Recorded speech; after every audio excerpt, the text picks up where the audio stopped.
Bismillahirrahmanirrahim. Assalamualaikum warahmatullahi wabarakatuh. Baik, bertemu lagi dengan Ibu atas nama Wahyunita Misregar yang unit kerjanya di SD Negeri 34 Mampang. Nah, materi kita pada pagi hari ini yaitu mengenai zakat. Ya, kita ini materinya di kelas 5. Nah, kita akan membahas 3, yaitu yang pertama pengertian zakat, syarat zakat, dan ketentuannya. Nah, anak-anak Ibu, coba kita sama-sama memperhatikan karena materi zakat ini sangatlah penting. Ya, zakat ini sangatlah penting yang mana kita lakukan setiap tahunnya yaitu pada bulan Ramadan. Baik, masuklah kita ke materi yang pertama yaitu tentang pengertian dari zakat. Nah, anak-anak Ibu bisa dilihat di layar, di sini ada dia pengertian dari zakat. Nah, di paling pinggir sebelah kanan ada contohnya itu, udah kelihatan ya beberapa yang dibungkus dan ada bacaannya berupa beras. Nah, pengertian dari zakat itu, zakat ini adalah salah satu rukun Islam. Rukun Islam yang wajib ditunaikan oleh setiap muslim yang telah memenuhi syarat. Nah, lihat, zakat itu termasuk dari rukun Islam yang wajib kita tunaikan selaku kita sebagai seorang muslim. Nah, zakat berarti menyisihkan sebagian harta tertentu untuk diberikan kepada fakir miskin dan orang-orang yang berhak menerimanya. Jadi zakat ini kita sisihkan harta kita, sebagian dari harta kita, dan diberikan kepada orang-orang tertentu seperti yang di sini ada fakir miskin ya, dan orang yang berhak menerimanya. Inilah dia pengertian dari zakat. Selanjutnya lihat di sini ada hukum dari zakat yang kita pelajari, materi yang kita bahas ya. Hukum zakat. Zakat adalah wajib bagi setiap muslim yang memenuhi syarat. Nah, menunaikan zakat merupakan salah satu bentuk ibadah dan kepedulian sosial terhadap sesama. Nah, hukumnya anak-anak Ibu agar kita tahu semuanya bahwasanya wajib. Wajib itu berarti harus ya kan? Harus dikerjakan. Kalau ditinggalkan berarti itu berdosa. Nah, hukum dari zakat adalah wajib bagi setiap muslim yang memenuhi syarat. Menunaikan zakat ini merupakan salah satu bentuk ibadah dan kepedulian sosial terhadap sesama. Ya, anak-anak Ibu, dari hukum zakat ini berarti kita sudah tahu bahwasanya zakat ini wajib untuk kita lakukan. Yang biasanya itu zakat ini diberikan pada 1 Ramadan atau kebanyakan orang itu mau zakat diberikan pada malam Idul Fitri ya. Selanjutnya syarat wajib zakat. Nah, zakat ini memiliki syarat yang wajib, bukan hanya ini zakat kepada ini.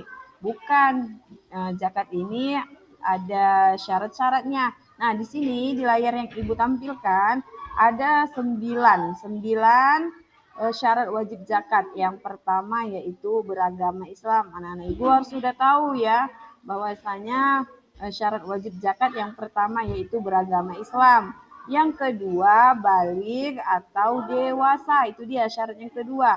Yang ketiga, berakal sehat. Yang keempat, merdeka. Yang kelima, milik penuh. Yang keenam, mencapai nisab. Dan yang ketujuh, berlalu 1 tahun. Nah, zakat ini yang pertama yaitu beragama Islam. Selain yang beragama Islam berarti dia itu tidak termasuk dari syarat wajib zakat.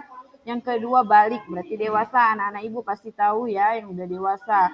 Yang ketiga berakal sehat. Itu adalah syarat wajib zakat. Kalau dia tidak sehat berarti orang-orang yang di jalan-jalan itu berarti itu tidak orang yang wajib untuk syarat wajib zakat. Merdeka, milik penuh, sepenuhnya itu milik dia. Mencapai nisab berarti sesuai ketentuan dia dan berlalu 1 tahun. Oke, selanjutnya kita membahas tentang jenis-jenis zakat. Nah, zakat ini ada jenis-jenisnya dan terdapat 2 jenis zakat, yaitu yang pertama zakat mal, yang kedua zakat fitrah. Anak-anak ibu agar mengetahuinya lagi bahwasanya zakat ini memiliki jenis-jenis atau macam-macam. Nah, kita bahas yang pertama yaitu mengenai jenis zakat, yaitu mengenai zakat mal. Nah, zakat mal yang dikeluarkan dari harta benda seperti emas, perak, perniagaan, dan hasil pertanian. Nah, zakat mal ini adalah zakat harta ketika anak-anak ibu semua, ya kan, atau orang tuanya memiliki harta yang luas, ya kan, maka itu wajib dikeluarkan zakatnya.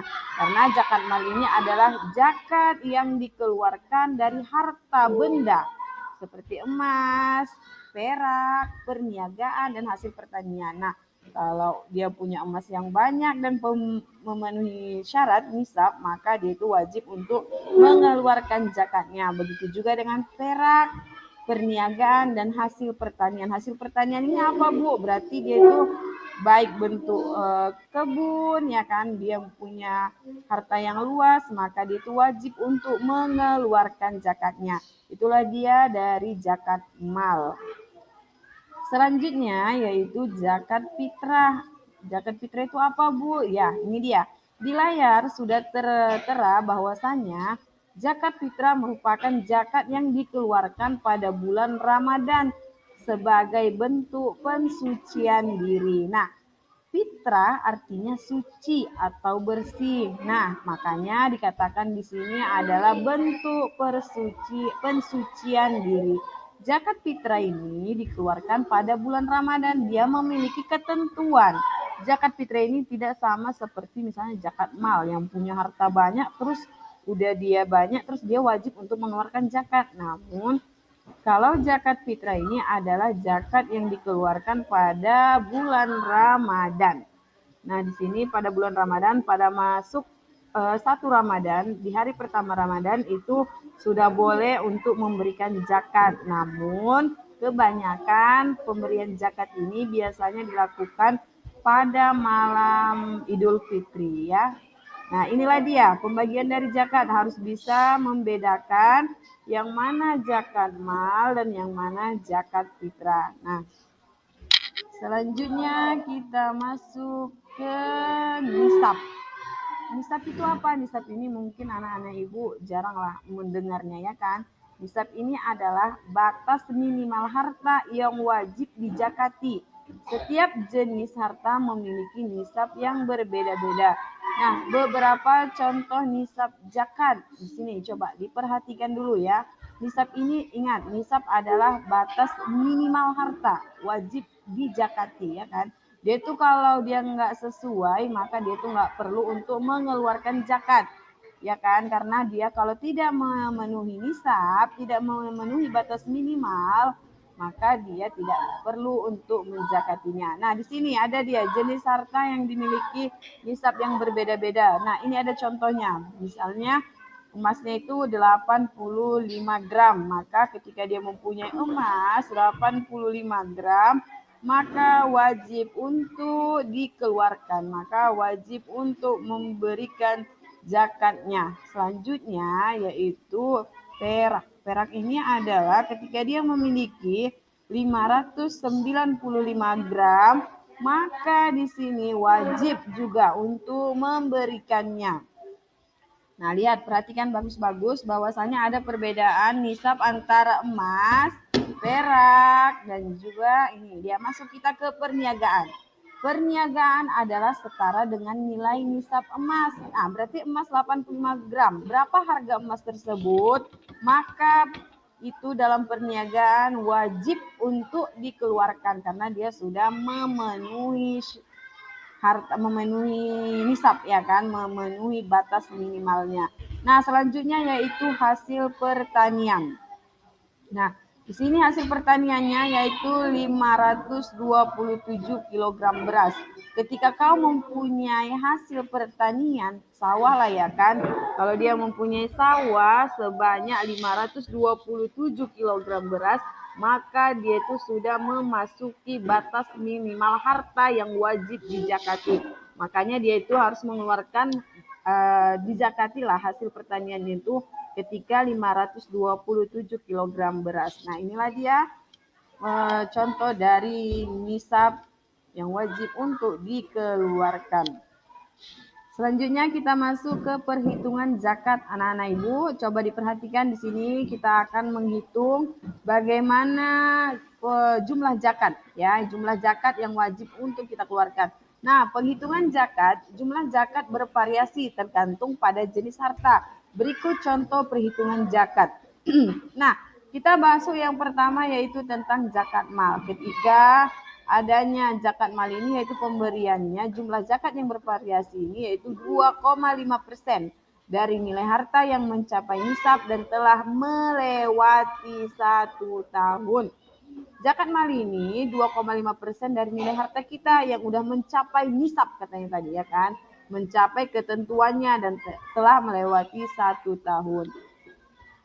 Yang kedua yaitu zakat fitrah ya. Zakat fitrah ini adalah atau isya yang dimana kita memberikannya 3,5 liter beras atau makanan pokok lainnya untuk setiap jiwa. Nah, biasanya ini 2,5 kilogram atau 2,7 pemberiannya kepada orang-orang dalam satu jiwa ya. Zakat fitrah itu adalah 3,5 liter beras atau makanan pokok lainnya. Selanjutnya yaitu di sini kita masuk ke penyaluran zakat. Zakat itu disalurkan kepada 8 golongan yang berhak menerimanya. Zakat ini bukan hanya diberikan kepada dia teman saya, dia sahabat saya, dia keluarga saya. Tidak, zakat ini mempunyai penyaluran zakat. Bukan hanya diberikan kepada orang, ini enggak ya. Coba diperhatikan, zakat itu disalurkan kepada 8 golongan yang berhak menerimanya. Yaitu yang pertama fakir. Fakir ini adalah orang yang tidak memiliki harta dan pekerjaan ya. Orang yang fakir itu orang yang tidak memiliki harta dan juga tidak memiliki pekerjaan. Makanya dia disebut sebagai orang yang fakir. Selanjutnya miskin. Orang miskin ini orang yang tidak memiliki harta, tetapi tidak cukup. Dia memiliki harta, tetapi tidak cukup untuk memenuhi kebutuhannya ya. Orang miskin dia bekerja, ada hartanya, tetapi tidak cukup untuk memenuhi kebutuhannya. Yang ketiga, amil zakat, yaitu orang yang bertugas mengelola zakat, yaitu orang panitia-panitianya. Itu disebut dengan amil zakat. Mualaf adalah orang yang baru masuk Islam. Selanjutnya rikob, yaitu budak yang ingin memerdekakan dirinya, ya kan disebut dengan rikob, maka dia itu juga berhak menerima zakat. Yang keenam yaitu gorim, orang yang terlilit hutang. Ketika dia memiliki banyak hutang, terlilit hutang, maka dia wajib atau dia akan mendapat penyaluran zakat. Yang ketujuh fisabilillah, orang yang berjuang di jalan Allah, maka dia juga mendapatkan penyaluran zakat. Dan yang terakhir yaitu ibnu sabil, orang yang sedang dalam perjalanan kehabisan bekal. Nah, inilah dia 8 orang yang berhak menerima zakat yang kita sebut dengan mustahik zakat. Nah, ada ini nyanyinya, coba ibu nyanyikan, anak-anak ibu bisa mendengarkannya ya. Tapi ini dari urutan nyanyi dia tidak sama dengan urutan yang di tampilan layar ya. Nanti kita pasang juga musiknya, tapi ibu nyanyikan sebentar. Coba, ini dia nyanyinya. Ada 8 golongan yang berhak menerima zakat, fakir, miskin, mualaf, juga fisabilillah, ibnu sabil dan gorim, amil zakat dan rikob. Semuanya termasuk terima zakat. Oke, kita ulang sekali lagi ya. Ada 8 golongan yang berhak terima zakat, fakir, miskin, mualaf, juga fisabilillah, ibnu sabil dan gorim, amil zakat dan rikob. Semuanya termasuk menerima zakat. Oke anak-anak ibu, selanjutnya nih yang terakhir ya. Yang terakhir yaitu manfaat dari zakat. Zakat itu memiliki banyak manfaat. Di antaranya di sini hanya ditampilkan 4. Tapi anak-anak ibu pasti tahu bahwasanya zakat itu pasti memiliki banyak manfaat. Yang pertama yaitu membersihkan harta dan mensucikan diri. Nah, harta kita bersih, diri kita juga suci ya kan. Yang hanya diberikan hanya sekali setahun. Maka dia akan bermanfaat membersihkan harta dan mensucikan diri. Yang kedua, membantu fakir miskin dan orang-orang yang membutuhkan. Ya tentu kita akan membantu mereka karena kita sudah menyalurkan zakat. Maka akan terbantulah orang fakir miskin dan orang-orang yang membutuhkan. Yang ketiga, menciptakan pemerataan kesejahteraan sosial. Nah, di sini akan menjadikan kita menjadi sejahtera dan sosial. Nah, terakhir yaitu memperkuat rasa solidaritas dan kepedulian sosial. Nah, memperkuat rasa persahabatan atau solidaritas dan kepedulian kita. Baik, inilah dia materi kita sayang untuk kelas 5, materi tentang zakat. Terima kasih kepada anak-anak Ibu. Semoga apa yang sudah Ibu berikan ini bermanfaat untuk kita semua, khususnya untuk anak-anak Ibu, dan bisa juga untuk diamalkan, yaitu tentang zakat kita itu ya. Ya sudah mengetahui apa itu zakat, pengertian dari zakat, pembagian zakat, ya kan, orang yang berhak menerima zakat dan manfaat zakat. Baik, terima kasih anak-anak Ibu. Ibu akhiri, Assalamualaikum warahmatullahi wabarakatuh.